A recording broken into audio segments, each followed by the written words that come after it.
I'm John Bowden. This is Rock History Music. There's always a part of me that feels like I don't want to sound like a grumpy old man when it comes to new music. I actually like new music. I don't always love it, but I like a lot of new music. And I discover a lot on Sirius XM and different radio stations. And of course, Spotify. Everyone's talking about Taylor Swift these days, and she just became a billionaire.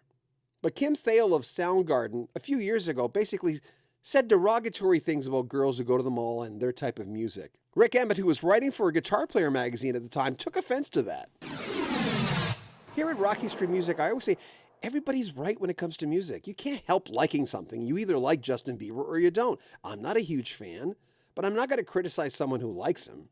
Remember in the 70s or the 60s growing up, you'd like something and someone would say, "What? You suck. How could you like that person?" I'm going, I don't know. I just like their music. It makes me feel good. There's nothing wrong with that. We talk about that and a lot more with Rik Emmett. But the thing, of course, with music is that it's touching right on the subjective nerves. And so then everybody kind of goes like, well, this is my turf. This is my thing. Don't mock me. Don't belittle me.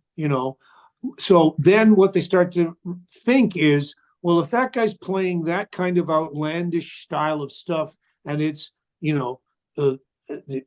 the absolute opposite of what I do, then they're making fun of me, or they're making the world a worse place for me and my stuff. So we're at war. I must fight them. And you go, no, that's now you're really going off on the wrong thing.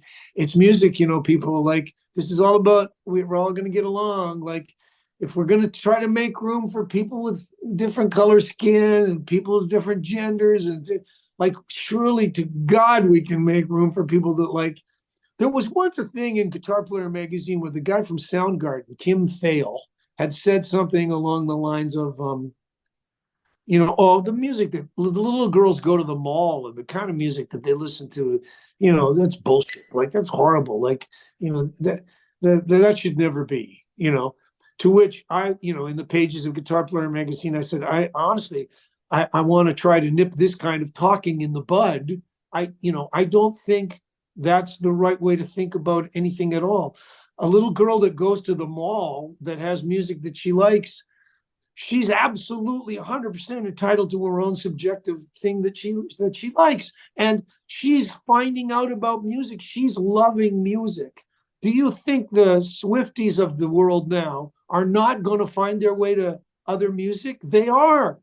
As they grow up, because they love music so much, they are eventually going to, they might even find their way to the Smiths. They might even find their way to Miles Davis. You never know. They might not, but because you love music, the door is open.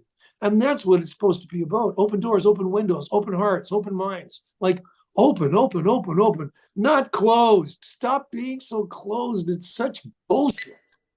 I had faith that, this Triumph thing was going to work. And by the end of 1979, I had a house sitting on in an acre of land, and I had a nice car in the driveway. And my wife. What was it, by the way? Curious. The first car that I bought, the first car that I got when I was in Triumph was a Thunderbird. It was a Ford Thunderbird. It wasn't very good, but it was brand new.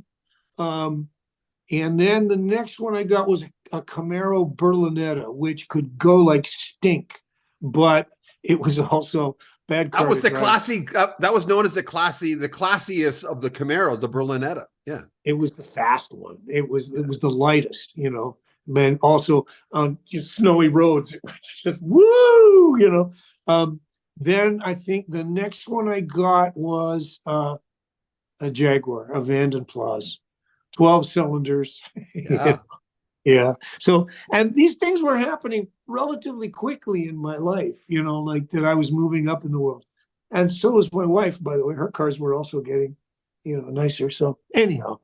Rik Emmett's autobiography, Lay It on the Line, is available now. There are links at the very top of the description where you can pick it up. Also, if you want to make a donation to the channel, there's a PayPal link, and you can join our Patreon and get early access to all our videos. Remember, like our videos, comment on them because we read all the comments. Subscribe to our channel. That always helps. Like the videos and share them on social media. This is John Bowden, more from Rik Emmett in the next 2-3 days on Rock History Music. Take care.